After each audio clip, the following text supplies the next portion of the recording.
फरायसा आफादनि बानजायनायाव दिनै 16थि रंजालि बैसागु फोरबो फालिदों।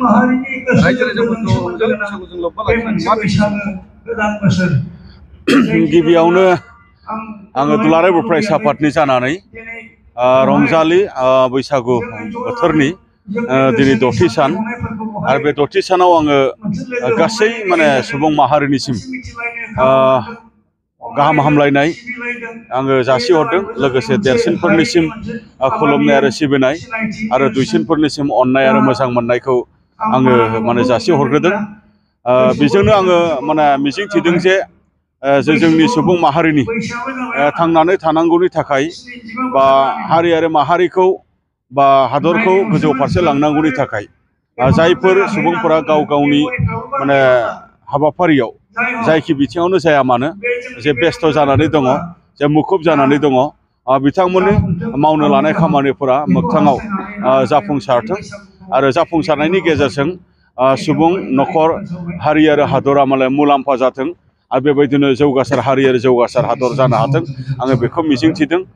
बेजोंनो लोगोसेयै आङो फोरमायनो लुबैदों जे गुबुन गुबुन हारिफोरा गाव हारि हिसाबै मुलुगाव थांनानै थानाय बायदि जों बर' हारियाबो गाव हारि हिसाबै मुलुगाव जोङो थांनानै थानो लुबैयो।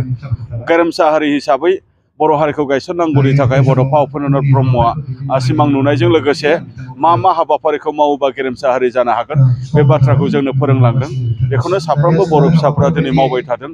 दा बेखायनो गाव हारिखौ माने हारि हिसाबै थांनानै थानो थाखाय जोंनो जिखिनि माने सिनायथि जे जोंनि हारिमुवारि बा दोरोङारि बा जोंनि माहारिनि माखासे फोरबोफोर बेफोरखौ जोङो रैखाथि होनायजों लोगोसे गोजौ फारसे जोङो बोरै लांनो हायो बेनि थाखाय जोंहा एसे गोब्राबै माने खामानि मावनो गोनां दङ। मानो होनबा दिनैनि बे ग्लबेलाइजेसननि जिखिनि एडभान्टेज बा जिखिनि बोर बेखौनो लानानै जोङो गोजौ फारसे जोङो थांनांगोन।